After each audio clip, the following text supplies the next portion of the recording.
Well, hello and welcome everyone to Leading the Local Energy Transition, a webinar guide for local authorities. It's great to have you here this morning. I'm Benedict Gardner. I'm Communications Lead for Energy Efficiency here at Baxton Company, and I'm also the Communications Lead for the Access Project, which is where all of the information and insights that you're going to learn today has come from. So today we'll be talking about what is probably one of the biggest challenges you're facing in your professional lives right now, which is the question, how do I make the energy transition happen in my local area? So back in the distant pre-pandemic times of 2019, 4 local authorities, that's Amersfoort in Netherlands, Malmö in Sweden, Mechelen in Belgium, and West Suffolk in the UK, came together and joined with knowledge partners throughout Europe to essentially try and answer that question. And after 4 years, we wanted to share all the results that we found. We think there are lots of useful insights, advice, and resources that we can share with you as you take on your own journey to a net zero energy system. So let's get started. I'll let you know what you're in for today. We're going to start with a little introduction on why should local authorities lead the local energy transition. Not always necessarily obvious that this is the case, so we wanted to make the case based on 4 years of experience as to why we think local authorities have something to add in a leadership role in local energy systems. We're then going to have a showcase of the local authorities that took part in Access and show some of the great work they achieved over 4 years. We're then going to have lessons from local authorities, so what we found that we think is transferable for others as they take on their journey. Excuse me. We then have a panel discussion with some of our research partners, asking what the future for local authorities is. So as you'll see during the Access journey, the journey we went on the last 4 years is by no means complete. We're actually towards the start of our journey. So what is the future for local authorities as they develop local energy systems? We're going to hear from a representative from Interreg, who kindly funded a large part of the Access project, to think about how is Interreg and Europe more generally thinking about local energy systems and their trajectory. And we're going to finish off with some useful tools and resources that you can hopefully take away with you and apply to your own transition. So I'm going to start with the question I put right at the beginning: why should local authorities lead the local energy transition? We see a couple of reasons for this. First of all is the scale and the speed of transition. So this is we've got an illustrative example for you. Okay, you can probably poke holes in the figures, but this is just an illustration. If you take a city of 100,000 people in Northern Europe, we could estimate that the rough value of energy, an annual energy consumption in a year, is around 500 million euros. How do we do that? Well, at Baxton Company, we think of this as an energy bill, the city's energy bill. If you total up the electricity, the gas, the fuel use of all citizens, then you arrive at a figure which seems quite large. Now, most households know what electricity they consume, their gas consumption, they know what their bills are, and in the last couple of years, they've become very acutely aware of that. But we tend to find that cities don't always have the same idea of by how much. When you multiply these figures up and put a figure on them in euros or in pounds, you can find that you'll end up with what is quite a large amount of money. So very quickly, you can see that the scale of this transition is you'll have to transfer $500 million or more worth of energy value over to renewables in what is essentially a very short amount of time. Now, every local authority that we worked with over the last 4 years had ambitious 2030 decarbonisation targets. If not net zero, a significant reduction. And 2030 is not that far away. Within 7 years, we need to make really significant inroads to reaching renewable targets. So the scale plus the speed means that essentially things need to accelerate quite rapidly. And I would also say that something that we found during the project was that this isn't only an energy issue anymore. This is your energy preparedness will increasingly set the pace for your area's development. You'll find that as you try and build new residential areas or promote new development, you may find that you're constrained because the grid simply isn't ready for the demands of electrification and for the demands that renewables will add to the system. So there are a lot of reasons why, if you want your city to keep growing, to hit its targets, to become green, renewable, low air pollution, that we think there's a role for local authorities to step up. We also think there's opportunity here as well. This isn't just a story of having to cope with a bad situation. There's a chance for local authorities to mold the energy system, to guide it towards something that's better for citizens and for resident businesses as well. So the first, most obvious part is that the system will be decarbonised. This is something that basically everyone listening will have a target to do decarbonisation. But we also see that it can be a democratised system too. Now, anybody with a rooftop has the ability to produce energy and potentially earn some revenue, or at least reduce their bills from it. And this is a great thing. This is to be celebrated. It's a way for people and businesses to participate in the energy transition in the way that they were only passive energy consumers before. And providing that local authorities can lead the way with the right incentives and the right programs, then we can see people getting really involved. Finally, and this is somewhat obvious when you're building a local energy system, but the system is also decentralized. And that means that there's less of an import of energy from further away sources and the export of money, but you can keep the energy production and revenue from energy within the local economy. It's about building local resilience and forming an energy system that can solve the problems that you want to solve in your local area. That's the kind of high level ambition that we're looking for when we're thinking about local authorities leading local energy systems. The challenges also lend themselves in some ways to local authority leadership. What you certainly need is a lot of local or energy coordination. The current system is not very well coordinated right now for the demands of electrification and renewables, and that's going to involve a lot of conversations. This is actually a picture from one of our recent workshops as a consortium, where we did a role play just about this idea of coordination between different stakeholders. It's going to be important, and we believe that local authorities are the best placed people to start those conversations and create those forums. We also need viable use cases. We have technology that's kind of ready to go, but often in the use cases don't really work out, financials don't work out, and sometimes they need a kickstart. They need an early introduction from public authorities. But more than that, we can't just rely on pilots. We also need models that scale. And we found during Access that there are ways in which local authorities can build scalable models, things that are easily replicable and can help to take you from pilots to upscaling towards a full local energy system.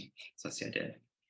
So when you add together the scale, the time pressure, the opportunity, and the challenges, you arrive at this question: how can local authorities make the local energy transition happen? And that's exactly what Access tried to answer. So for the last 4 years, with contributions from the European Union, we worked precisely on this question, testing different approaches, learning together, and eventually, as we are now, sharing them with other local authorities to help transition. We tested 3 main approaches. I won't spend too long on these, but we did some local energy planning. We looked at how we can support business models in their growth, and we looked at how we can test technology use cases in the real world.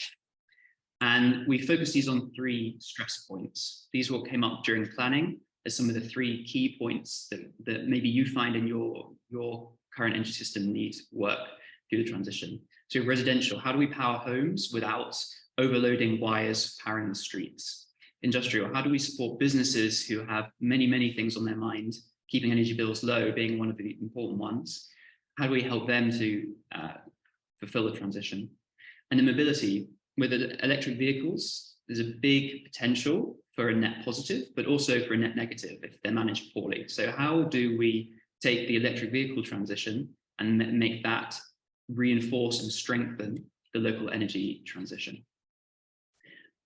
This is a list of just a couple of the headline achievements that some of our the 4 pilot sites were able to achieve during Access and during the last 4 years. I'm not going to dwell on these too much because actually we're about to hear directly from the pilots.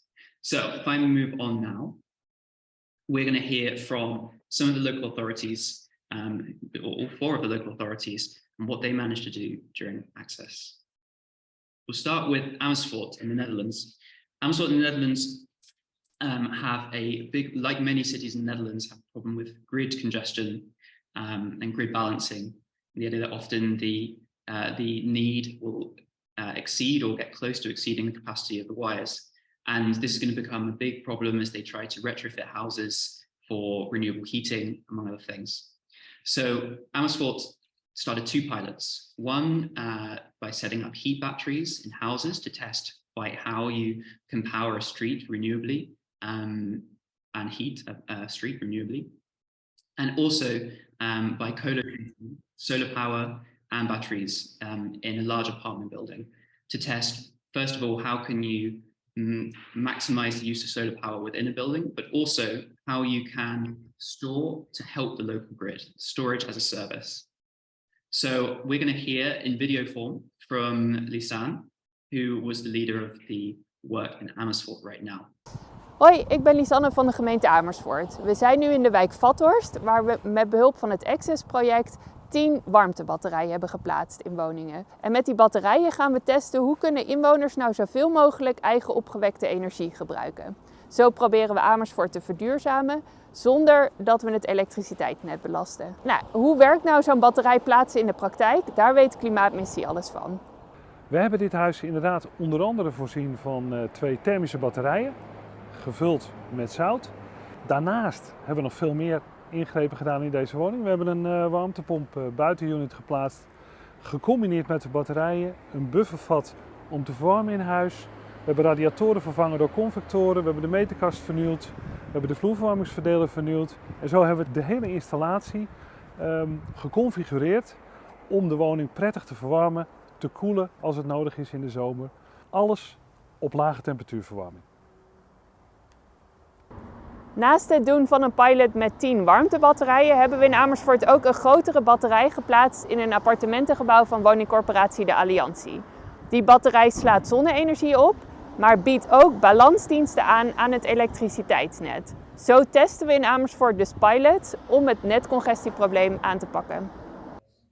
Mijn naam is Jan Teunissen. En als innovatiestratege van woningcorporatie De Alliantie ben ik elke dag bezig met toekomstige oplossingen in de gebouwde omgeving.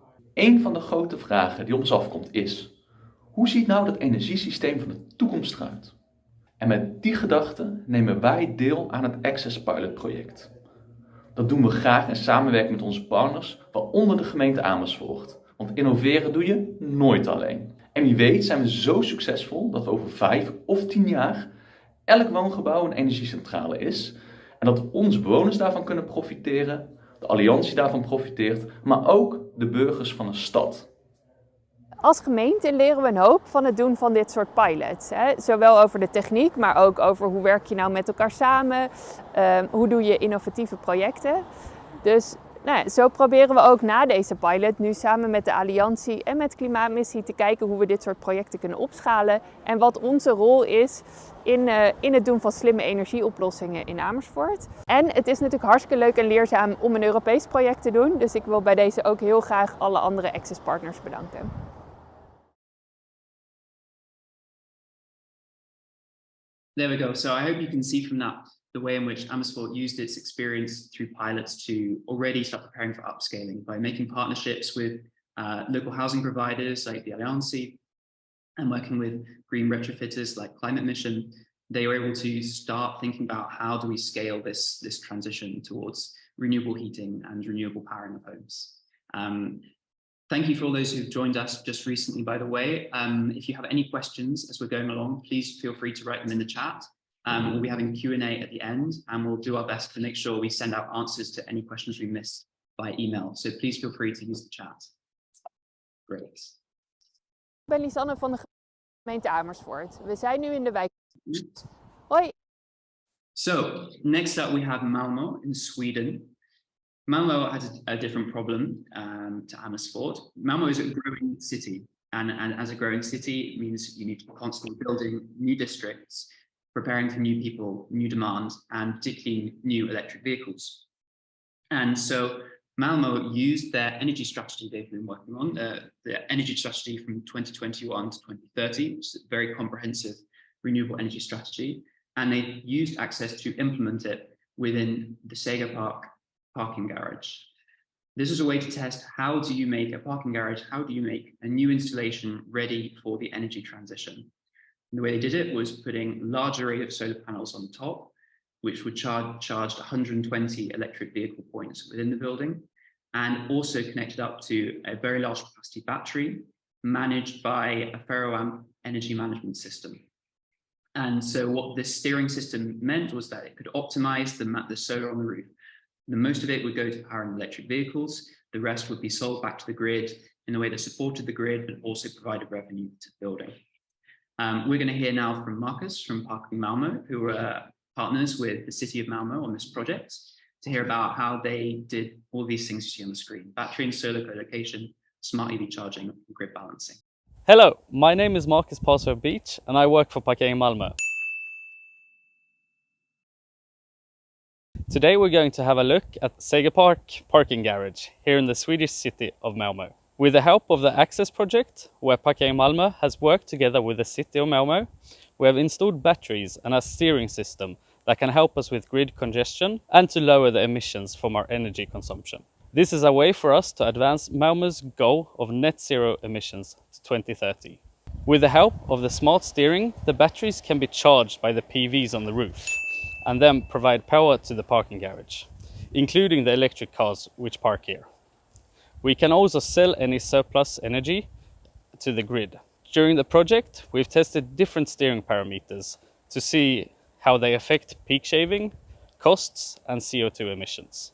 The next steps for Parking Malmö and the city of Malmö is to find other buildings or parking houses where we can implement and improve our pilot setup. We also hope to inspire other organizations, both within and outside the city, to do the same. We want to thank all of our partners in the Access project for making this possible and paving the way for our energy transition goals and a greener future for the citizens of Malmö.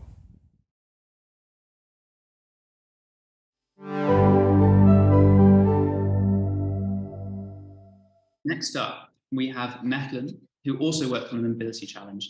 Mechelen took an ambitious, holistic approach to their project, which you can see here, which is the Keerdok parking structure.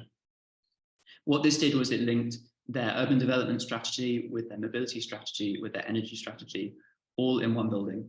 So they managed to fit 419 solar panels onto the roof. And this was shared between 4 resident businesses or 4 user groups within the building. It powered the electric bikes they had there, it powered the electric cars, it powers the supermarket freezers down on the bottom floor. And so what this was a smart e-mobility hub, which effectively acted as an energy community. So energy was shared between the users through accounting to make sure that the energy use was optimized on site with anything extra going back to the grid. I now pass over to Anne, who led the Mechelen team, again in video form. They have some nice drone footage around the car park, so I think it's best if I just let you see it there. We staan hier op de Keerdok zitten. In het nieuwe parkeergebouw achter mij combineren we innovatieve energie- en mobiliteitsoplossingen. Op deze manier bouwt de stad Mechelen aan een klimaatneutrale stad met de focus op hernieuwbare energie, deeleconomie en elektrische mobiliteit. Ik toon je graag samen met onze partners wat we dankzij Access konden realiseren.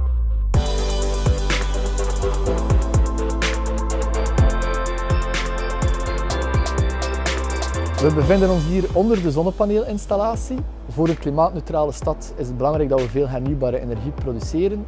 Dankzij het Access-project hebben we 2 daken ontwikkeld in plaats van 1. En door een slimme herconfiguratie hebben we in totaal 419 zonnepanelen geplaatst, 172 kilowatt piek. En dat is een equivalent aan groene stroom van ongeveer 50 Mechelse gezinnen.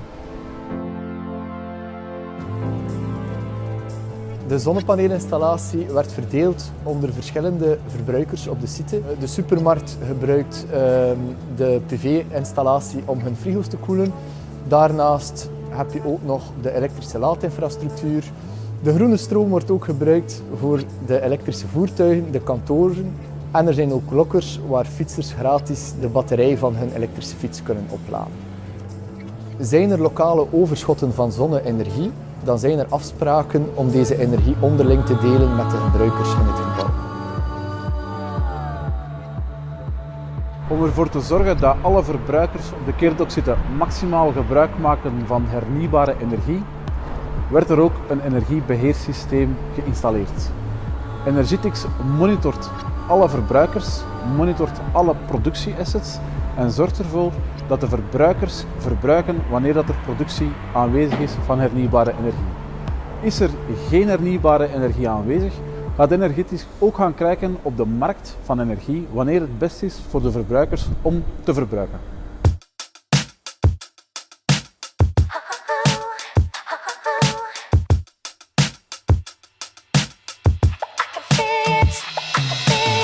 We kozen bewust voor het installeren van intelligente stuurbare laadpalen, waardoor dat we maximaal de hernieuwbare energie die beschikbaar is op de site kunnen gebruiken. We hebben 4 snellaadpalen van 200 kW elk, waardoor dat gebruikers kunnen laden van 15% tot 80% op 15 minuten. Bijkomend hebben we ook nog eens 20 traagladers die een maximaal vermogen geven van 11 kW, die 100% gestuurd kunnen worden, waar de gebruikers gedurende de dag hun wagen kunnen opladen. Vehicle to grid betekent letterlijk van de auto terug naar het elektriciteitsnet. De batterij kan op 2 manieren flexibel gebruikt worden. De wagen kan opgeladen worden, maar kan ook terug ontladen worden. Vehicle to grid is een belangrijke bouwsteen in de energietransitie om meer hernieuwbare energie effectief en lokaal te gaan gebruiken. Er zijn verschillende autodeelorganisaties in Parking Keerdok, waarvan dat sommige deelwagens ook vehicle to grid kunnen laden. Stad Mechelen onderzoekt wat dat de meerwaarde is van die autodeelorganisaties ook in de energietransitie.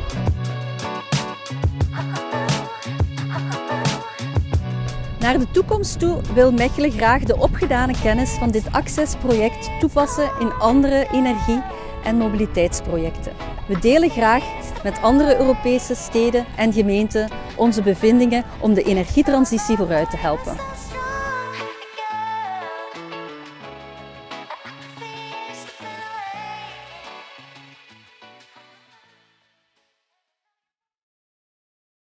There you go. So I think what you really see there is the ambition for a first thing with the combination of energy strategy and mobility strategy.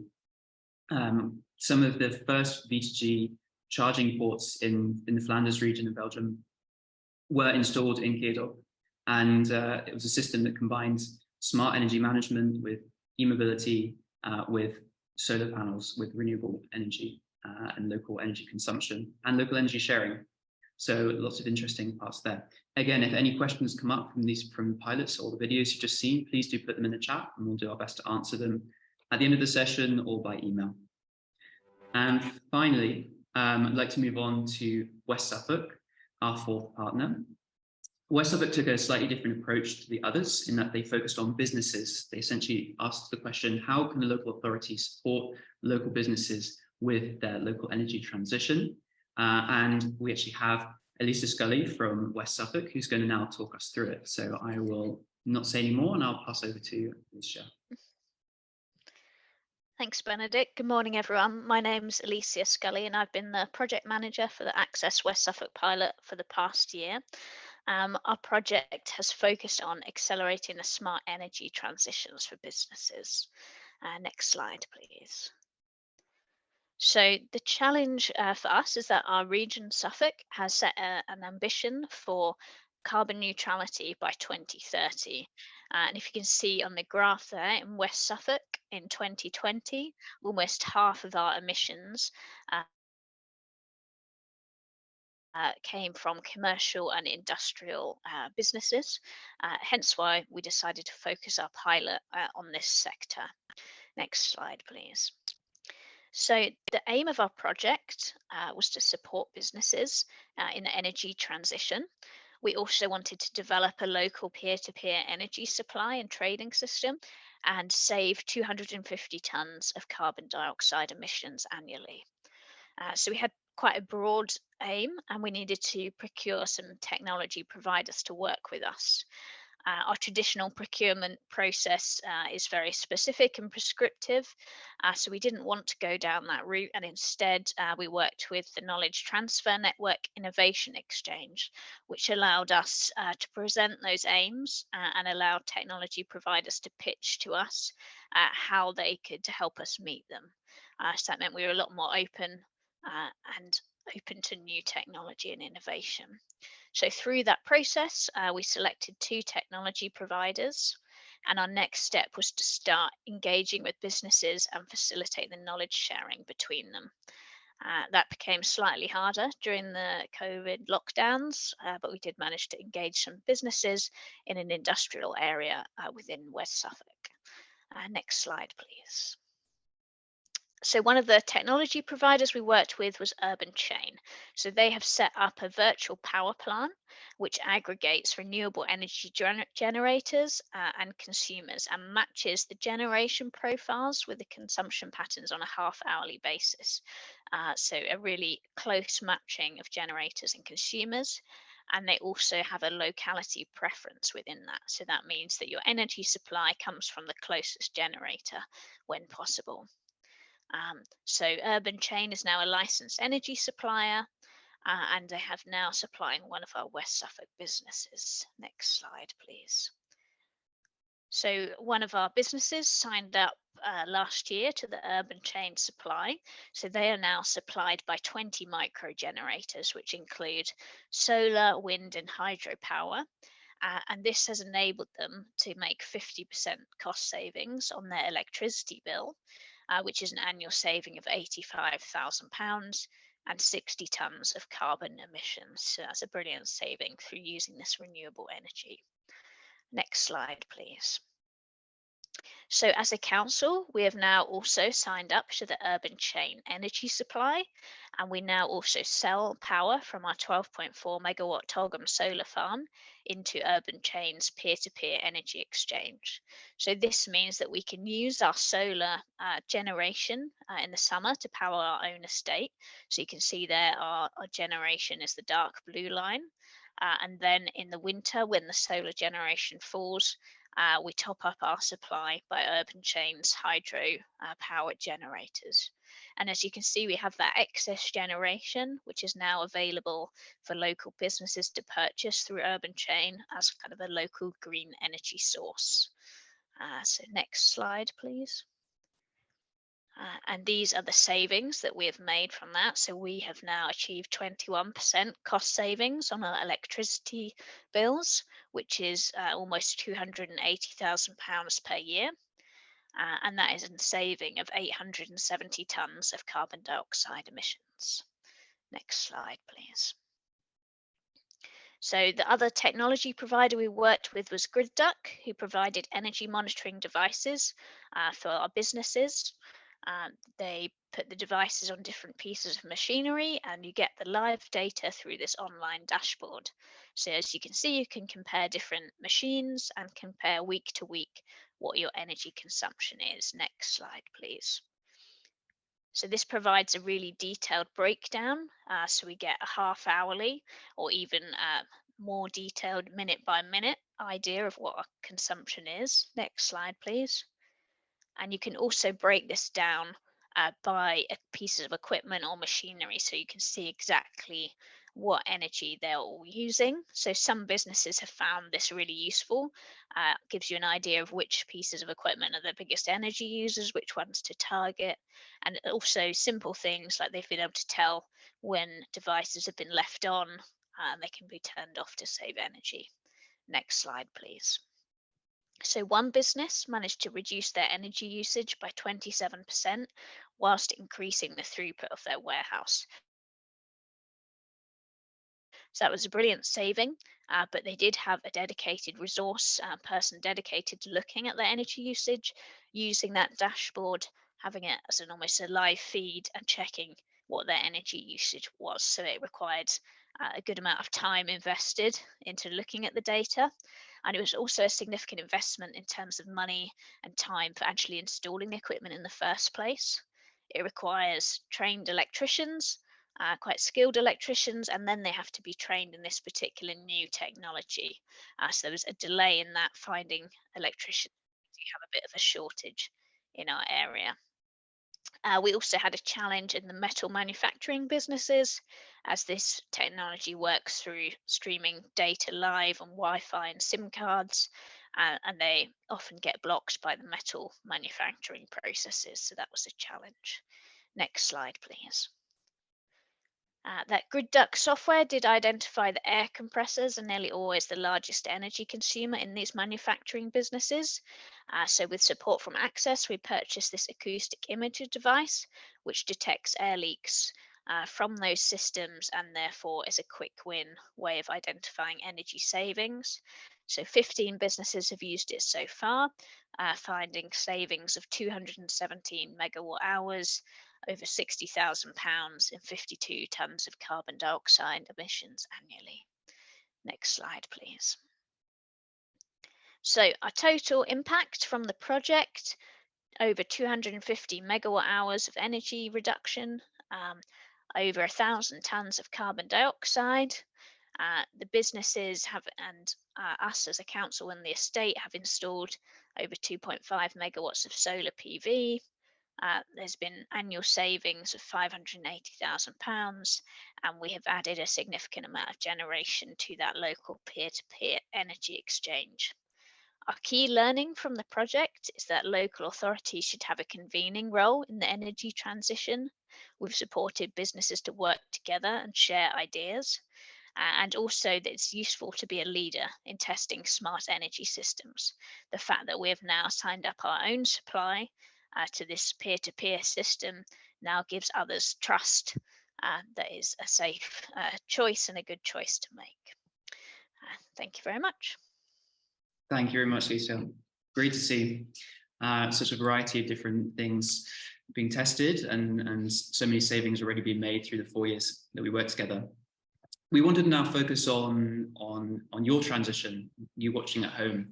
And this is just a snapshot of some of the things that we've tested and had success with in the last 4 years. But when you're thinking of your next 4 years, we sat down and we thought about what lessons do we want to bring from what we did to what you can do in the future. And we're now going to hear from Oliver Walking. He's an energy project manager at Johanneberg Science Park, who's put together 5 general themes for lessons and questions that you can think about as you start to plan the next 4 years of your energy transition journey. So I'll pass it over to Oliver now. Thanks, Benedict. Good morning, everyone. As Benedict said, my name is Oliver Walking, and I'm from Johanneberg Science Park in Sweden. We participated in the project as a knowledge partner, mainly contributing to the evaluation and replication work. So this section of the session is focused on the information we have gathered from the pilots and knowledge partners in relation to the good practices and lessons learned. Although we can't tell you exactly how to run a good energy project, it is clear that there are some very key elements that could help your work in your municipality. So next slide, please. So the first, and seems to be most prominent, is the opportunity to have skills within your organisation. The energy transition is complex, and in fact, even simple lighting energy efficiency projects can be complex. If we want to tackle the energy transition by delivering smart local energy networks, positive energy buildings or districts, and energy communities, we all need more knowledge and skills. For the pilots, in the case of Malmö, the inclusion of the energy project into the main building works provided a number of challenges. When specifying and procuring the battery energy management systems, it became clear that not all energy experts are the same, and some do not have the skills and experience that is required. So their work required them to take this battery storage and control systems, and then to seek out companies that could provide them actual experience of how to do this, how to deliver these systems, and how to install them. So when we're thinking about how to take these things forward, we do have to look at what skills do we have within our organisation. Do we have the ones we need? If not, where should we get them? And also thinking longer term, what should we do? Should we invest in the skills internally, and what skills are going to be most important for our energy transition? Next slide, please. So thinking about the processes, when delivering energy projects that are using new technologies or tackling problems differently, it is key that we are aware that we also need innovation in our procurement, project management and contracts. Unless you have a good background of project delivery in your organisation, it is likely that you do not have know your colleagues working with procurement or legal issues, and potentially you not know who is best placed to support you. So your challenge is to find these people, make friends with them, familiarise them with the project, and get them to think through the delivery and what may lie ahead for you. What have they learned from other projects in the past, and how can they use this knowledge to help you? And who is going to help you when the contractor says it will be late, when the supply chain crisis hits, or when the energy prices rise? For the pilots in Amersfoort, they probably had the steepest mountain to climb when it came to the data protection and privacy rules and the role of a local authority. Their plans to deliver peer-to-peer energy services between homeowners suddenly highlighted the challenges of data exchanges that are required for such a system. How do we keep data safe? Who will be responsible, and what risks exist for the involvement of local authority in a project where personal data is required? Amersfoort had to work through the newly implemented GDPR rules alongside their pilot project development at the same time as the whole energy industry was realizing it needed to do the same. Next slide, please. So when we're thinking about the governance, what do we all need to make progress on the energy transition? Well, we need support, we need leadership, we need some finance, and strategic goals and regulations do help. Having a declared strategic priority is a key step, but having senior level support or a politician that will stand up and publicly support your project is key. Above all else, it will give you the confidence to push forwards when things get tough. For the pilots, all of them had stated climate goals, which were all very well supported by the political side of their organisations. I won't mention the B word, but participation for West Suffolk in this Interact project was a key step in taking forward the delivery of their community energy plan. West Suffolk had not participated in the EU-funded programme before, and the realities of the processes and the funding arrangements could have posed significant problems for them. However, the level of engagement and support for energy projects within the organisation is very high, and the organisation values work to support the businesses in their community. So this enabled them to push forward through the problems and make sure that they got support. So when you're thinking about your projects, you need to perhaps think about how could this project help our organisation in achieving energy and wider strategic goals, and who's going to be your key champion during the times when the things are getting tough. Who's going to be ready to support you and your project when you need it? Next slide, please. Of course, we need to measure our activity and report on our progress and show that we're taking good steps. But we need to avoid the trap of measuring to achieve targets. These types of energy projects require us to continually innovate whilst we adapt to challenges, and not to mention the changing society that we're trying to deliver these projects in. When you're thinking about taking forward your measurement and verification processes, you have to think about what am I measuring and how will that support our project goals? Perhaps this is in relation to industrial energy savings, perhaps it is information that will help to develop business cases for further investment in the project afterwards. Is what you are measuring going to support your wider strategic goals? Do you need to know what do you need to know how much energy is being? Do you need to know how much energy is being used in each house, or is the overall data for the area more useful? Is the percentage saving important, or is it more important to focus on the number of engagements with businesses and the public and their thoughts and perceptions of the project? For the pilots, it was one surprising outcome for Johanneberg Science Park was that the process of evaluation and continual evaluation has been seen and valued so highly by the partners. All the partners involved have stated how much they valued the opportunity and their time and space to reflect on their project and their progress.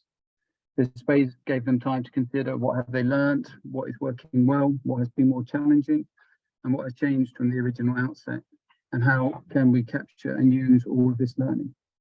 It was clear to all that the scale of the energy transition means that we all need to work more efficiently, delivering projects quicker and with greater benefit. It also raised the question of how do we take the pilot into our energy transition? And this gave us time to consider what we have learned and that we need to upscale and replicate going forwards.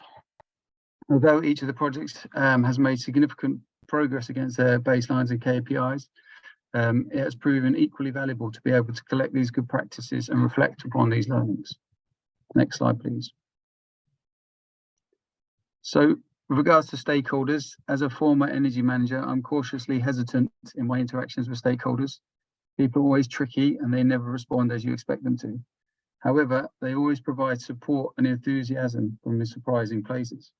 If we want the transition to lower energy and lower carbon energy systems to proceed, then we need all our stakeholders on board, and we need them to be engaged and want to take action themselves. For Mechelen, the challenge was their new building had no occupants until very late on in the process. This is just a normal part of the building process, as you can't sell space to a supermarket without them being able to view that space and consider. This meant that the project goal for energy sharing had to be tackled at a late stage of the project. Once the building was built and the energy systems were in place, Mechelen had to work with the key stakeholders for the building. They brought them together in a workshop and involved them in open discussions, giving them the lofty goals for energy sharing and scenarios of how this could be achieved and visions of the benefits that could be achieved. When we're thinking about our stakeholders, we have to think about who could be involved, who is interested, and then also who needs to be involved. Now, what level of support or influence could these stakeholders provide our project? And what type of level of engagement is suitable? Everybody's different. What type of mechanisms are they going to respond to? And are there existing groups of stakeholders that you can engage to help you move forwards more quickly? Next slide, please. So none of these lessons are individually groundbreaking. Many of them you'll have heard before. However, just because we have heard them before does not mean that we do not need to hear them again. The goal now for us all is to use the lessons we have learned and those lessons learned by our community of energy transition leaders to help us leapfrog forwards. Whatever you want to do, there is a good chance someone has already done it before. So think upscale and replicate. This is our key to the transition. Thank you. Thank you very much, Oliver. And in the spirit of that, we'll be sharing an email address, which is common amongst all the partners at the end. So if you do want to start a conversation with anyone that you have heard from today, we absolutely encourage you to do so. We'll have the email at the end and we'll send it out to all those who signed up by the event page. Great to hear. So that was a little summary of what we learned during Access and a look over the last 4 years. But now we want to look far into the future. What's next? What is the future for local authorities, building decarbonised local energy systems? We thought we'd hear from 3 of our partners who worked for 4 years researching and working on projects trying to answer exactly these kind of questions. It was going to be around 20 minutes, and we have 3 guests speakers. First is Peter Gooding. He works at the Greater Southeast Net Zero Hub, which is a support organisation funded by the UK government, providing local capacity to net zero projects in the UK. He's also a doctoral researcher at the University of Suffolk, and he brings over 30 years of technical and managerial experience to the Access project. He was a great asset in helping us to build local energy systems. Welcome, Peter. Our second speaker is Helle Stad Nielsen, who's a senior researcher and political scientist at Aarhus University in Denmark. She does a lot of research on national and local implementation of energy policy.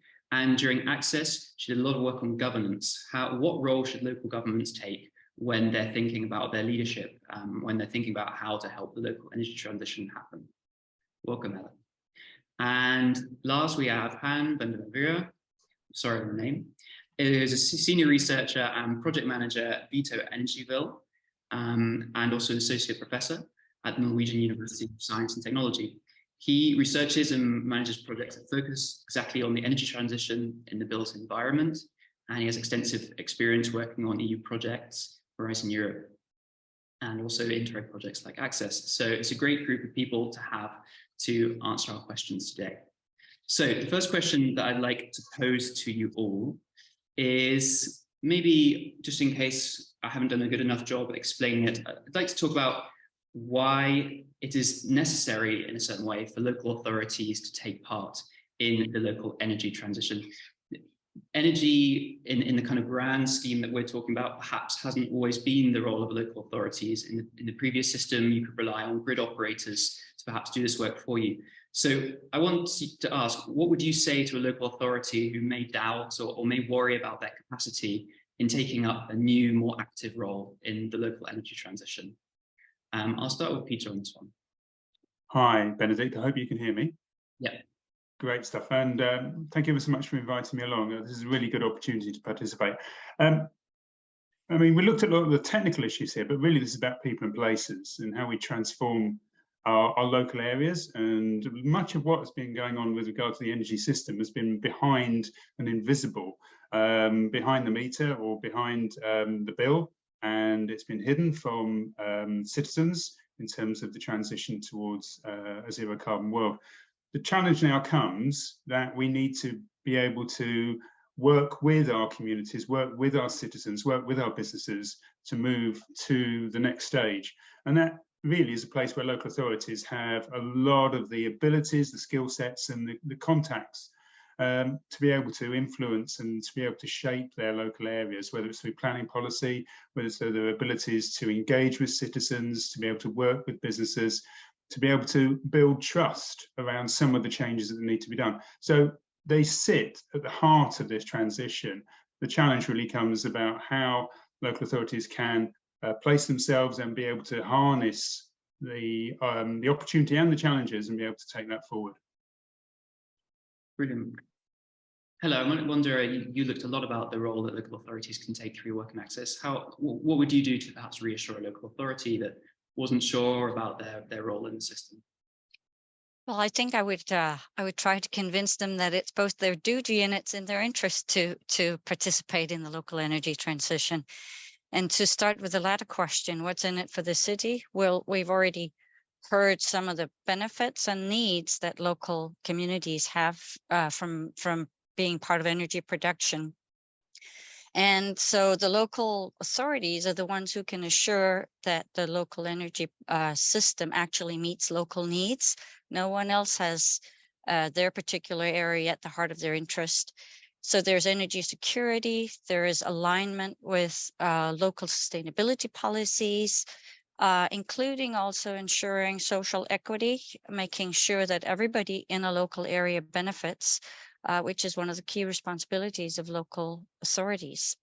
There could even be potential win-win. There could be business development opportunities, and certainly financial benefits from energy savings, energy sales. On the duty part, I think what's important here is that, as Peter just outlined, local governments really can play a unique role here. And what we've seen, going around interviewing all the stakeholders in these projects, is that the private partners, the private stakeholders, actually request local government involvement. First of all, local production is necessary for grid stability, for capacity, and it keeps costs down. But also there's a lot of uncertainty about this, and that's where the private sector actually needs government to move in and demonstrate what can be done, share, or even take that first level of risk that businesses who have a more short-term profit orientation are more worried about. And to mention one more thing, the local government sits sort of at the hub of planning. I mean, they can make all the pieces come together. Great. Yeah, noticing a lot of things between you of the ideas of building trust, and but also what I see is, in a way, it's a new way of thinking in some ways. It's a much more holistic way of thinking about how do I meet all these different types of needs, how do I bring all these different partners together. Yeah, I like this idea of the local authority in the hub position, hub and spokes of a new energy system. Quite interesting. Han, do you have anything to add on this? How we can, what you would say to local authorities as they think about their transition? Yeah, many important things have been said by now, but I would like to reiterate a little bit the question: why is that energy transition local? It is necessarily local because all the elements that you need to put in the puzzle have a local character, and those elements are, on the one hand, energy efficiency, which means that you need to intervene in the building stock, that you need to look with your local industry, what are their possibilities and so forth. So that's already a local matter. The other pillar is your renewable energy production, and there the same holds. Your solar potential, your wind potential, your waste heat potential, all those things need to be managed locally. You will have local heat planning with district heating networks that are one part of the solution, or for example, heat pumps or microgrids with heat pumps that are being the other solution. So all those things really need to be decided locally, but they are complex projects. They are complex projects with many stakeholders, many investors, many partners. And so there needs to be some kind of roadmap to guide those evolutions, and that roadmap is also local. So that's why local authorities have such an important director's role in this, to set long-term ambitions and to help to define development scenarios. So that's extremely important. Next step and next question is the financing equation, where we have typically private investments, we have public procurement, we do have public-private partnerships, but that's in specific sorts of projects. Now, the next question here is how, for those projects that are really complex, multi-stakeholder, multi-investor, you can set up alternative hybrid financing, and in what degree, for example, local authorities can also become a co-investor for those projects. Just to give one simple example, rolling out charging poles for electrical vehicles, you can give that in the hands of a multinational, and then the profit will be going to shareholders of that big energy utility.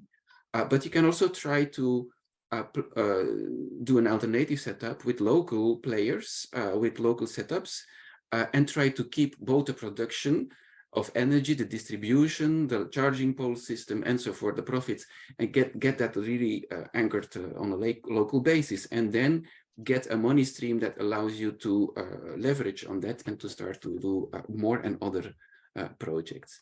So there will be some additional reflections on why it's so important that at least local authorities have kind of director's role in the whole process, but also that they start to consider how they can co-invest in alternative ways, because also the investment and business cases are becoming more complex. Thank you all. So a lot to think about there. We've got the thinking about different needs, the technical requirements, how we solve financing, how we engage stakeholders, all these things. And you mentioned the term roadmap, which I find quite interesting. When local authorities are thinking about their roadmap, what's the starting point? Where do you need to start when you're thinking about setting out a roadmap to the future? What kind of things do you need to know? What kind of actions do you need to take? I'll leave it open if anyone wants to jump in. Yeah, my experience with climate action planning in cities is that first of all, you need to open up the perspectives and try to reach a kind of whole systems understanding, which is not only energy, but which is energy with all its connections to other domains, other competences. Like, let me again elaborate on the example of mobility. So you can say, let's roll out as many charging poles as we can, because the demand is much bigger than the supply in a short term. So we absolutely need to roll out those charging poles. Now, if you think of climate neutrality, carbon neutrality, and developing roadmaps, you will have at some point to look at your mobility question at a much larger integrated scale, which means that, for example, you will consider a modal shift. You will try to increase the share of biking, walking, and provide better public transport, and you will try to reduce the dependence on individual car traffic. And when you have defined those strategies, those shares, milestones, numbers that will be reached in the future, for example, in the cities I have worked with, we would come in 2030, 2050 to a model share of cars, which is like, instead of 70%, is 30% or even less, 25%, which means that your whole smart grid charging infrastructure will be geared toward that specific model share.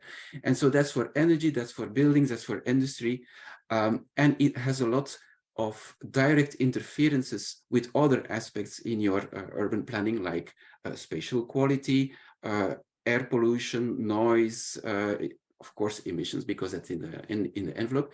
And so by getting this kind of integrated view and road mapping that helps you to keep the general perspective and the general goals, then you can detail down to your projects, to your pilots, and into involving your different stakeholders in the different aspects. Great. I don't know whether it's okay to come in here. Yeah. I think the concept of roadmap is really important. The ability for local areas to not only move forward towards a vision, towards a goal, and have that ambition, but also to identify what have they already done already that can contribute to that, and don't let the roadmap hold up some of the really good things that are going on already. So build on what you've got, see what else is going on that you are not currently aware of or involved with, and who else is working to be able to move that roadmap forward. So engagement with stakeholders, which Ollie identified in his presentation, can be tricky, is really important. And there are conversations that need to be had with those that possibly you've not been speaking to before as a public sector organisation, but also look across the public sector to public sector space. Who can you collaborate with? Not just in the public administration, but beyond that into, for example, health, or into the research institutions, to see what knowledge, insight, assets are available, and potentially use those assets as anchors for change, as ways of moving particular areas forward, and use those as a sort of kernels for change, areas that you can grow from. So the opportunities are there already, probably they need to be harnessed, but have that long-term vision and take those opportunities when you can. Great. So it's good to hear about the long-term vision. I want to talk a little bit more about the application as such. So we've just finished 4 years in Access of piloting, and now the projects are thinking about upscaling, upscaling. And I think an important part of upscaling that we found was having scalability built in. You can't just throw money at pilots and then once they're done, that they don't carry on. So I was wondering if you could tell me a bit about how you make sure that what you build in pilots is scalable, and so that you can actually carry out this upscaling.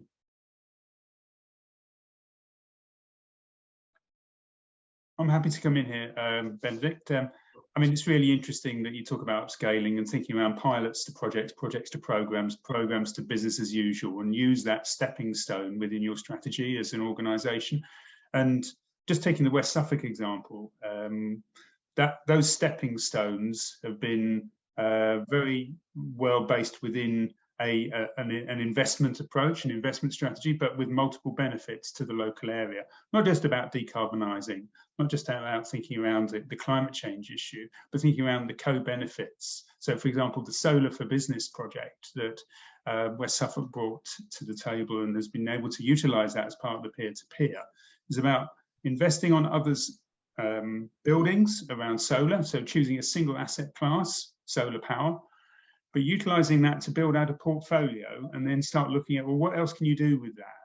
So you can take one asset class like solar and then think about, well, we can build in storage, or we can then think about local consumption of that, or we can think about sharing that power.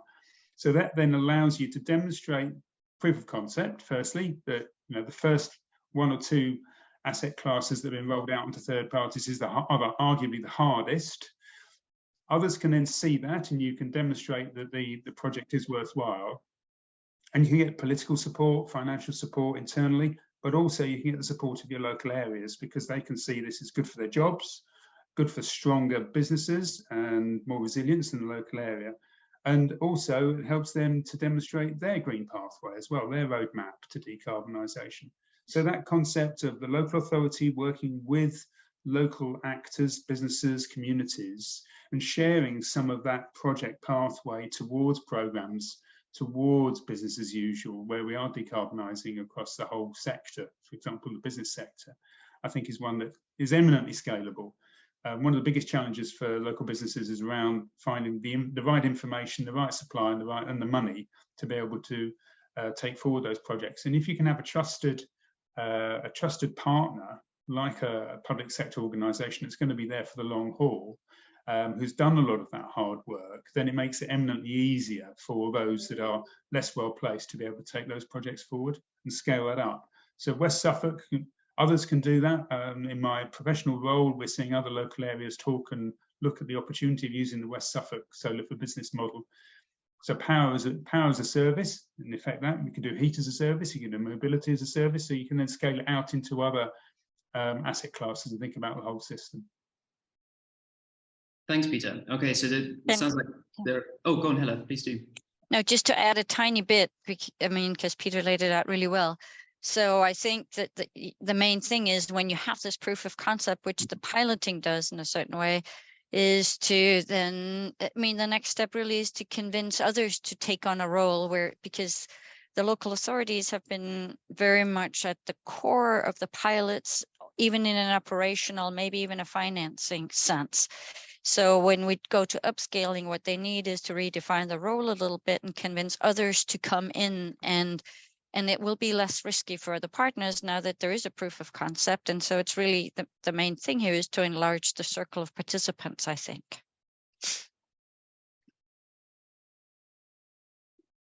And how does that process take place of widening the circle? How do local authorities approach businesses or research institutes or all the different organizations you've talked about and encourage them to get involved?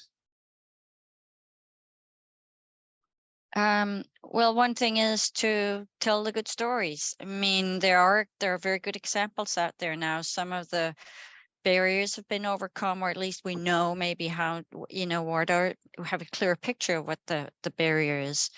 So I think there's that, and actually politicians can be really important actors in this. They're very good at getting in touch with other stakeholders.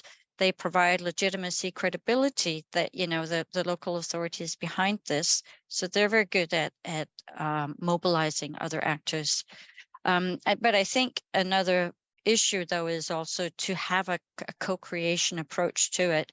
So to ensure that we actually get stakeholders on board very early on so that they can contribute their knowledge and ideas, even when there's uncertainty in developing solutions.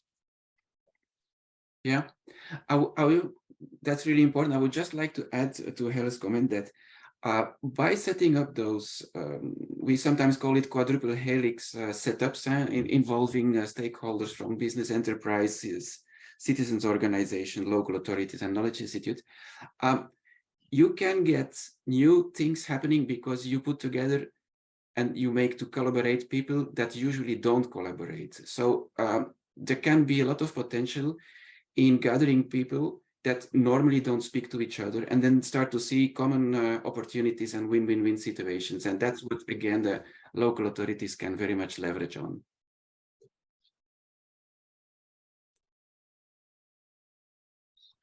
Great. Okay, we've got time for a couple more questions. Hello, I wanted to ask you actually, we've been talking a lot about leading. I mean, the name of this webinar is Leading the Local Energy Transition. But what kind of leader do we see local authorities being? Is it one type of leadership, or are there multiple types of leadership? How would you like local authorities to think about their role as a leader in these systems and this process that we've just discussed? Yeah, no, I think definitely they have to combine different types of leadership. And so, I mean, few local governments actually directly own energy assets, except like in solar farms. So their main task is to mobilize all these other actors to create political, institutional, economic, technology changes. So I think the first role is to actually be a front runner or a role model. As one official told us, that, the role of us is to be beacons of opportunity in terms of what can actually be delivered. And so some of that is to continue piloting. So we have tested some concepts with this project, but there are so many pieces that need to be filled in order to have a complete energy ecosystem, so to speak, with all the support functions. So continue some of that. So in that sense, that in terms of leadership terminologies, we'd be talking about transformative leadership here, doing visions, setting an example. Then a core other role is to be a convener. So integrate all the relevant stakeholders. That means liaising actors inside government. So involve all relevant departments. This may include also the business department or education. There could be skills that you need to develop in order to actually prepare future energy systems. We need to have electricians, or we need to have people who understand the energy system. So think through all of those needs. Liaise with actors in the private sector. Obviously, we've been talking about that a lot. One actor we haven't mentioned, which really needs to get on board here, are the DSOs, energy companies who do not, at this point, don't see much of an interest in engaging at the pilot level, but we need them in there also in developing the solutions to begin with. And then liaise with policymakers at other levels. So be a policy advocate, actually, because we've seen that the regulatory frameworks don't really support what local communities need to do. So, go with other municipalities, lobby at the higher levels. So that convener role, connecting the actors, and in a co-creational leadership style. So where you actually really engage with people early on, also, like Han just said, benefiting from all their knowledge, but also getting them interested in creating solutions that work for them. That's how we ensure we get the best system in the end. And then a final role is the planning. Again, the city's sitting at the hub here of physical infrastructure, business, educational, all the different things that go into building a local energy system. Also talking mobility, building systems, everything really involves energy. And that's where the planning authority and the strategic abilities of the strategic position that local communities or authorities have is really, really key. And so here we're talking, using both internal organization and more organizational leadership, coordination leadership, but also more transactional leadership, trying to use incentives, maybe local regulation, all these typical policy instruments that we can use to affect behavior. So role modeling, convening, and planning, strategic planning, I think, are the key roles. Great. I was writing down the list as well. Those are the ones I had too. And the role of incentivizing too, I suppose, as well. Yeah, but to me, that's sort of part of the pragmatic or transactional plan leadership. Yeah. Sure. Okay, great. We've got time for one more question. I'd like to give each of you time to speak on this. So a lot of what we've been talking about is stuff that can seem far in the future or maybe seems hard to grasp now. So I want to ask you, what's one action that you would perhaps recommend that local authorities listening could take in the next day, the next week, the next month to start this journey? We've talked a lot about how this is a step-by-step process. And you have to build organically. Peter spoke nicely on the idea of building organically on what you have. So what is a kind of action you would recommend that someone take in the next month to get started with this process? Maybe if I can kick off. One action, I would say one thing not to do is don't ignore what's already being delivered, not just by yourself, but your own organisation, but by others. So reach out to see what else is out there. And corral those good practices, those projects that are going on, and use that as the basis for moving forward. Great. Han or Helle, do you have anything, any advice, any suggestions on actions? Should I go first, Han? Oh, please, yes, go ahead. But in some way, I will repeat, I think, what one of the two of you said from the beginning. Get the politicians on board. You really need their support, because you're going to have to engage also with some level of risk, because we don't have all the answers. And so you need the politicians to have ownership over this so that they can also be champions of it. Yeah. I would add to that, dare to go beyond the regular policy cycle, the regular competence divisions, and so really open up the windows, look outside, and go for co-creation in a way that you haven't done before. And that will challenge the typical roles of you being a public authority and there being the private enterprise world and there being the citizen pillar. Those need to work much more together. And you will always be pushing the boundaries of what regulations and policies and so allow you to do, but it's only in pushing those boundaries and getting new forms of collaboration that you really can make progress. So you're really in an innovation role there. And again, local authorities are the neutral party that guarantees the public interest and that can be a trusted, neutral director for setting up those new complex but innovative collaborations. Brilliant. Thank you very much, all three of you, for your time and your insights. I know we have a question in the chat, so if any of the three of you feel confident to answer it, please go ahead. We're going to move on for the sake of time. If you have any questions for panelists, please do put them in the chat. They'll be around at the end of the session to answer any of your questions. So that's great. We're going to move on. We're close to wrapping up the session, but we wanted to first just give a little look at the European perspective now. I apologize to British colleagues, and I include myself in that, but maybe this part not so relevant, but it does give a good idea of how we're thinking at a higher policy level about how we fund and how we support local energy systems. So to talk to us about that, we have Marie Martin, who's from Interreg. Interreg were one of the biggest funder of the Access project, and really the only reason that it was possible was thanks to the support of Access North Sea region specifically. And she's going to talk a little bit about how Interreg is thinking about local energy systems, the local energy transition, and all matters to do with that. So I'm going to pass over to Marie. Thanks a lot. Good morning, everybody. I just wanted to start by saying that it's a pleasure to say a few words at the closing event of Access. It's a project that achieves so much with regard to local energy systems. And it's also a project that is a bit special to me because it was the first one I had the pleasure to work on when I started my journey at Interreg North Sea as project advisor. So over the past 1.5 years, I had the pleasure to witness all your progress and milestones. Having said that, it's a quite natural bridge to my first point, which is what we as the North Sea program have learned from the Access projects.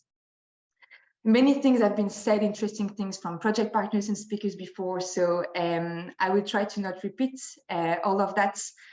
But I just wanted to emphasize a few points. First of all, the energy system transformation is facing challenges that require solution at different levels, whether in terms of technology, governance, or fundings or financing. And the project has addressed these challenges by focusing, for instance, on the enhancement of capacities of local authorities in steering sustainable investments. And also wanted to quote a key deliverables for us, which is the upscaling toolkit, which is very central to achieve this objective. But it's also a deliverable that will ensure the durability of the project's outcomes. Then we have, of course, the 4 pilots that have been very well presented. Those pilots have tested various innovative products, services, and processes. So from business plans to new system or the interconnection of low carbon technologies. And the lessons learned from those pilots, combined with the analysis of the roles and position of local authorities, is a real key importance for the scaling up of the tested solutions.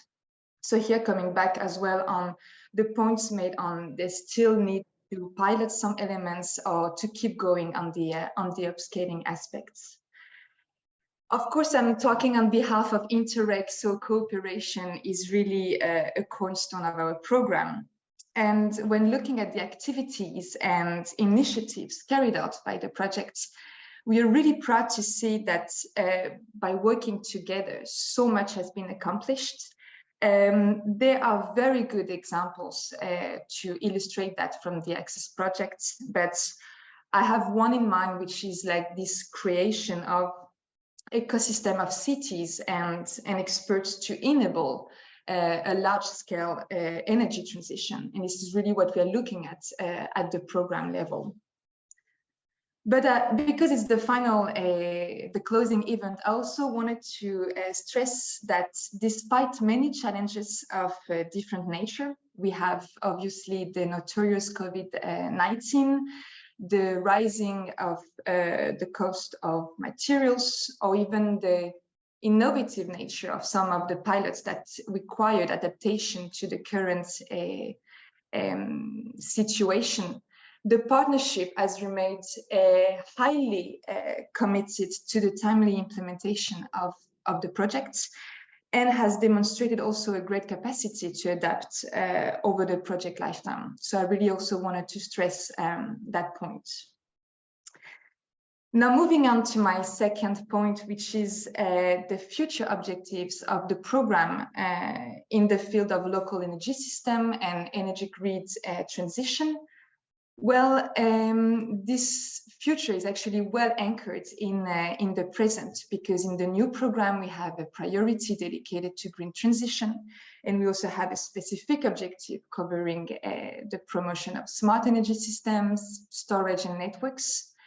So here we are looking at projects that through transnational cooperation will address challenges such as battery technologies, energy systems, or even raising awareness on the long-term benefit of green energy production, storage and networks. And since the launch of the new program, which was more officially last year, we have seen a tremendous interest from the project community in addressing these challenges. So we will soon begin to see impacts of the first project approved to tackle them. And some of the projects that are running now as part of the new program are also building upon what has been done, or at least investigated within the Access project. And of course, this strong interest from the project community is also shared by the European Commission. So it's actually not so surprising to see that local energy system is actually quite high on its agenda. If we look quickly at the recent legislations and initiatives, we can see that this interest is actually confirmed. So for instance, we have the concept of energy community that has been included in Clean Energy for All European package, which was adopted like a few years ago in 2019. And then this concept was also further developed in the Renewable Energy Directive and in the Internal Electricity Market Directive. But also of key importance beyond this EU legislative framework, the Commission also set up two initiatives last year that are quite relevant, which is the Energy Communities Repository and the Rural Energy Community Advisory Hub. And here the point is to disseminate a large range of best practices. And I think it's also related to what has been said before, like many things are being done, and the importance is to talk to each other, to exchange our knowledge, but sometimes so many things are being done at the same time. It's a bit hard to keep track of everything. So I think there's this belief that those two initiatives will be a way to like be a channel to gather what is of great importance regarding local energy systems, what should be done or not done. So I cannot talk on behalf of the European Commission, but of course, without assuming too much, it's clear that local energy systems are of key importance, and that the message of the Commission to local authorities is really, let's further develop that, let's strengthen local energy system, because it's being also seen as a solution to climate change mitigation, a transition to renewable and resilient energy system. And I also wanted to emphasize as last point that given the current and most likely future price shocks regarding energy, local energy systems are also seen as a way to ensure consumer access to clean and affordable energy. So it's actually a highly relevant topic, really anchored in the current situation. And I'm sorry, I think I talked a bit more than 5 minutes, but I No tried worries, to be as no fast as margin. possible. Thank you very much. No, great to hear from you. Great to hear that city cooperation and sharing best practices are important parts of the program and important objectives. I think all of the partners would agree that that was some of the best knowledge, as Oliver said earlier, some of the best bits we got from the project was being able to share knowledge between each other. And we're really keen to keep on going with that, even with our British partners after the B word instance. So yeah, great. Thank you very much, Marie, for your input. Much appreciated. You're welcome. We're going to move on. Just before we finish, there's some extra slides here, but I'll let you read those in your own time. I wanted to finish by introducing the Access Toolbox, which Marie mentioned earlier. This was an important part of the project that ran alongside the pilots, gathering knowledge developed directly with the partners and then implemented it as part of the pilots. And the exciting thing about this is that this is something that you can go away and use in your work. So I'm going to pass over to Diana Kripko. She's from the Institute for Manufacturing, who managed and ran the toolbox part of the project with contributions from the Johanneberg Science Park and VITO as well. So I'll pass over to Diana to introduce this to you and how you can use it in your work. Thank you, Benedict, and good morning, everyone from Cambridge. Yeah, so as Benedict already mentioned, one key part of this project was to understand how can we actually improve or help to improve all the strategic thinking and decision-making processes within municipalities. And our knowledge partners, so it's including University of Aarhus, whom you met, VITO, Johanneberg Science Park, but also ourselves, we have developed different methodologies and techniques which can be deployed to help to answer various questions around the strategic planning process. Next slide. Thank you. So these questions can be around the vision. So what is our vision as municipality, where we want to get to, and how we can make this vision to be converted to more kind of tangible targets. So how can we do it? Another question can be around the stakeholders. Who are actually key stakeholders to our activities or to our strategy? And who of those have a particularly high influence and impact on our activities, and how is best to engage those stakeholders in this strategic planning process? Or maybe who are those stakeholders whom we need to inform and just include during the process? Then certain example of those questions can be around how can we actually create innovative ideas for projects, initiatives, or programs to basically implement our strategy, right?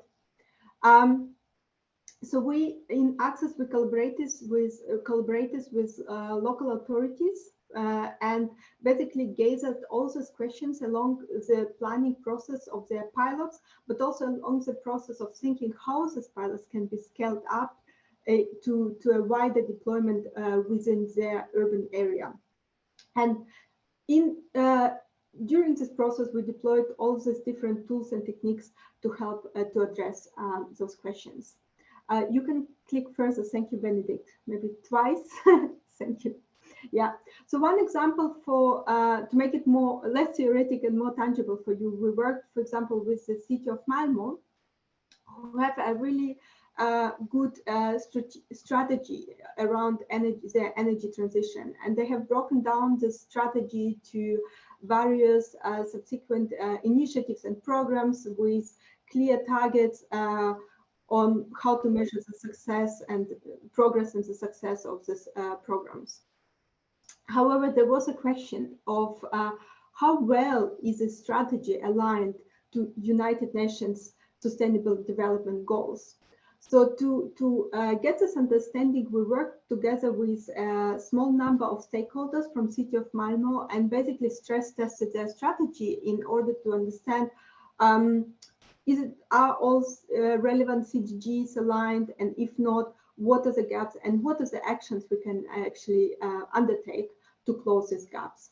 And if you are interested, you can read this case study, which we have mutually written up about this project And I think Benedict will share it with you in the handout after this presentation. Next slide, please. So what are the tools I'm talking about? So the tools we are talking about are basically structured processes of thinking about a complex problem. So one of those tools, so we have here 3 examples on this slide. One of those tools is, for example, strategic road mapping. This is a methodology which has been developed here in IFM at University of Cambridge and deployed over 500 times in all possible contexts. And what it basically helps to do is to understand, okay, where do we want to get to, where are we now, and how do we get and achieve our targets, right? So through this road mapping process, you would consult different stakeholders, you would map the different trends and drivers relevant to your specific context. And then you will basically collect and prioritize ideas for different initiatives or projects or programs in order to implement your strategy to address the needs of your citizens, needs of your local businesses and other stakeholders. And then in this process, you will also capture all the relevant enablers, resources, for example, like capabilities. We spoke about very practical things like actually people whom you need to implement these projects, particular skills, particular technologies or systems which need to be in place to implement this project. And all of this can be mapped basically on one page and is on one side, a tool to communicate your strategy, on the other side, a tool which will help you to monitor your progress. Another tool which is developed by our partner VITO, so-called Urban Energy Pathfinder, is an amazing tool which is actually accessible through web, so you can find it online. And this is a kind of decision support tool, which can help you to define and calculate different scenarios in order to assist planning related with renewable energy systems in your area. And it can be one small area within your city or your entire city or even the region. And what this tool does is that it calculates in different scenarios, different kind of mixes of technological measures. For example, around district heating or cooling, building renovation measures, decentralized energy systems, any other energy production technologies like batteries, etc. So all of these measures can be kind of modeled and considered in these scenarios in order to understand, okay, what is our energy demand, how it will evolve, and if we increase amount of these technologies and measures, what will be the CO2 or kind of greenhouse gas emission savings, and obviously also what is the economic perspective behind it. So what finance or investment do we need, right? And this tool can be deployed either for a building or a district or at city level, right? And then finally, the third example here on the slide is from Johanneberg Science Park around replication and networking. So this method is again about, as actually Oliver already presented, it's about understanding, okay, how can we actually capture the institutional knowledge? So we have conducted the pilot, we participated in so many projects, but we also want to learn from it. So we want to become more efficient in our processes.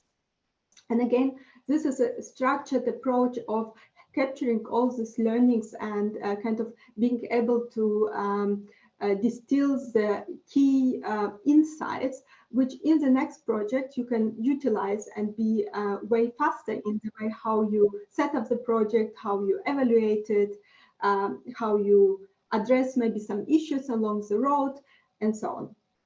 Okay, so I think there will be more information shared about the tools after this presentation today with some links to the website. Also, we plan to publish a report with a more detailed description and sources about those tools and a few more actually. And now I would like to hand over to Benedict, and he will explain all the steps in detail. Thank you very much. Thank you very much, Diana, much appreciated. Thank you for all those who stayed with us. We're running a little bit over, so we'll wrap up now. I'll give you the links in just a second, but just a couple of conclusions just from our project. One, we hope you agree that, as we've explained today, that the scale of transition is too big to leave to other actors. Local authorities have too important a role to stay on the sidelines. They are planners, role models, conveners, and we really hope that from today you've found some motivation or some kind of ideas for how you could get more involved in your local energy system.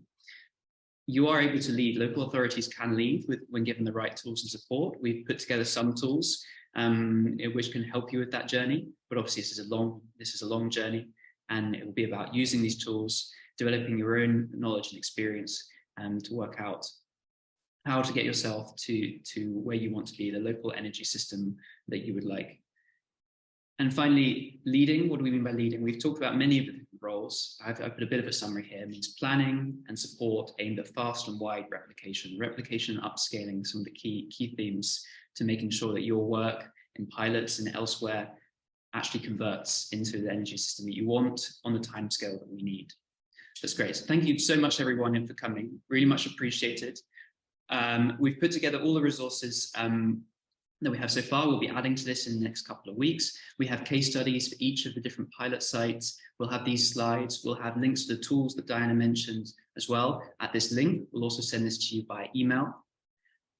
In terms of next steps, we'd love for you to get in contact with us. We'll share an email address on the next slide, but we will also be staying around after the session's over to do a Q&A. If you'd like to stay, unmute yourself and have a conversation, some of the partners will be staying around, but we'd love to hear from you about what your concerns are, what your thoughts are, what your ideas are. So yes, two options: either stay behind for the Q&A at the end, or get in contact with us by email, and I'll put that on the next slide.